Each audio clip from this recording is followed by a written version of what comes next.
Suite et fin de la saga. Alors que la folie fait rage à New York depuis que le criminel dément Carnage a assemblé sa petite famille de psychotiques, Spider-Man s'allie à Venom pour neutraliser la menace du symbiote rouge et noir. Ils recevront également l'aide de la Chatte Noire, de la Cape ainsi que de Firestar, qui permettront au premier abord de porter un coup fatal à l'association de vilains, en mettant en évidence les faiblesses de Carnage et en semant les graines de la dissension au sein du groupe. Mais pour vaincre un mal aussi pur et abject, il faut parfois faire soi-même le mal, une notion que certains héros ne sont pas prêts à accepter, à commencer par le tisseur. Venom va alors tenter de faire cavalier seul pour retrouver et tuer son descendant, mais il ne réussira qu'à se faire capturer et torturer par Carnage dont la folie ne cesse d'augmenter. Et tandis que les autres héros se ressaisissent et parviennent peu à peu à juguler la démence ambiante qui fait ployer le cœur de chaque citoyen de la ville, Spider-Man et Venom s'apprêtent à mettre fin définitivement au règne de terreur de Carnage, en remontant dans sa folie aussi loin que possible. Toute l'aide du monde est bienvenue pour cette lourde tâche, à commencer par celle de Captain America puis d'Iron Fist et du reste des Avengers. Mais alors que le combat fait rage et que les victimes se comptent par centaines, une idée angoissante étreint notre héros préféré.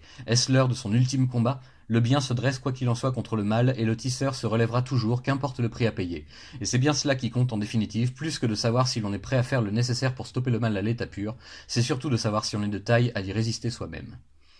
Une saga vraiment mémorable et orchestrée de bout en bout avec brio par tous les auteurs et dessinateurs évoluant à l'époque autour des séries de Spider-Man, Maximum Carnage est une plongée sans concession dans la folie de l'un des ennemis les plus terrifiants du tisseur, et surtout une œuvre dont la portée morale et philosophique devrait être reconnue à sa juste valeur. Car s'il s'agit surtout d'une magnifique et épique fresque relatant le plus vieux des combats, celui du bien contre le mal, celui de la bonté et de l'amour face à la cruauté et à la folie furieuse, peut-être l'un des plus beaux combats jamais menés par Spider-Man, en tout cas une épopée incroyable qui fera date pendant longtemps en permettant de réunir la plupart des héros de New York, plutôt solitaires d'habitude, au sein d'une équipe de choc qui en jette un max, absolument à lire et à posséder dans sa collection.